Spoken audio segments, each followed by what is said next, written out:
All right, here we go back at it again. Horse race bets getting you set for another outstanding weekend. We took a little break.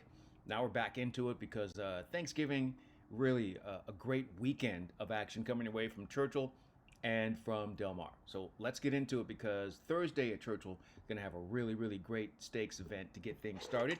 We're going to jump right into it with the Fall City. That's the Grade 3 Fall City. And in this particular race here, we've got these fillies and mares doing their thing, going a mile and an eighth. Take a look at what's happening with your entire field here and where we feel like things are going to be happening, right? Chilled to the inside's got some speed.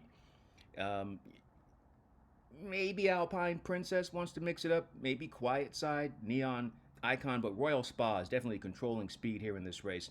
And then you get Standout Sensation sitting off, Corningstone closing, and Regal is a deep closer here in this field. I'm going to keep it super simple, and we're going to go with the runner that we just think, they're going to be in the right spot. Standout Sensation. We like a runner that's going to be able to sit just off the pace and beat those deep closers to the punch, yet not get too far off of the pace. They've got some early speed, great value. Third off the layoff, Tom Amis, Jose Ortiz. Standout Sensation, the number 8 in the Fall City Stakes. That's Thursday at Churchill Downs, race number 10. 8 to 1 is what we're getting on the morning line. We'll take all of that. All of that. All right, that's what's happening on Thursday. Then we're going to transition into Friday. Friday at Churchill Downs, another great card. We get the Grade 2 Mrs. Revere Stakes. As you take a look at what's happening here, Friday, going a mile and a 16th on the turf course. It's going to be race number 10 on the card. We're focusing on races 10 and 11 on Friday. And taking a look at your field here, obviously Lush Lips to the inside is going to be dangerous and has some speed, but probably not going to dictate the pace. Fast Market will not show any speed. Table Flirt, no. Classic Q used to show a lot of speed. We'll see if they go back to that. And then you've got Bracelet, the 7. That's definitely going to be some speed. And, outside of that, maybe Caviar Breakfast tries to get involved, but there's really not a tremendous amount of pace, but enough pace, I think, to set it up for runners who'll be in the right spot. Because we're dealing with these 3-year-old fillies in this race, it's okay to take a runner that hasn't had a lot of experience because there's plenty of room to improve. And that's what I see in Pretty Picture. The number 10, Flavian Pratt, Chad Brown. What I like about this 3-year-old filly is the versatility on the turf and on the sloppy main track. If something happens, I know there's a storm coming through and it probably won't get there until maybe Friday. But if it's early and it happens on Thursday, and then of course it affects the racing on Friday, Pretty Picture is good to go no matter what. And I like the value.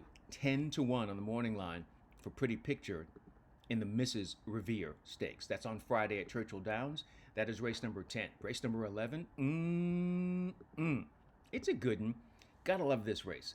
It is the Grade 2 Clark with $600,000, mile and an eighth on the main track. Race number 11 on the card on Friday. Look at all these runners that we are very familiar with, right? Cook Creek's got some speed. First Mission, may want to press a little bit. Hit Show, you know what they do. Gosker, I don't know what that horse wants to do. Winning is probably not one of those things he wants to do. Chunk of Gold, speed, but not like intimidating speed. Rattle and Roll, deep closer. Houday kind of splits the difference. Wants to rate, show some speed. Willie D's definitely has some speed. And Magnitude can show some speed as well. And with all those runners in there that show the ability to have some speed and show some early pace, I got to go with a consistent runner. Hit Show, we scored with this runner last time out, and they were not the post-time favorite. So we got value in the Fayette. We'll try it again. 3 to 1 morning line. We probably end up with 5 to 2 when it's all said and done on the morning line. And yeah, I think Hit Show is going to be in a great spot, and I think we're going to be able to get the value that we're looking for. There's just enough of a setup there for our runner to come from off the pace. So there you see it right there. 3 stakes Thursday and Friday at Churchill Downs. Getting into this holiday weekend, we'll be back with another edition to get you set for action coming up. More on Friday and, of course, Saturday into the weekend at Del Mar and Churchill Downs. All right, in the meantime, in between time, until next time, it's how we do it here on Horse Race Bets. I'm Ken Rudolph. We'll see you next time. Good luck and enjoy whatever you're into.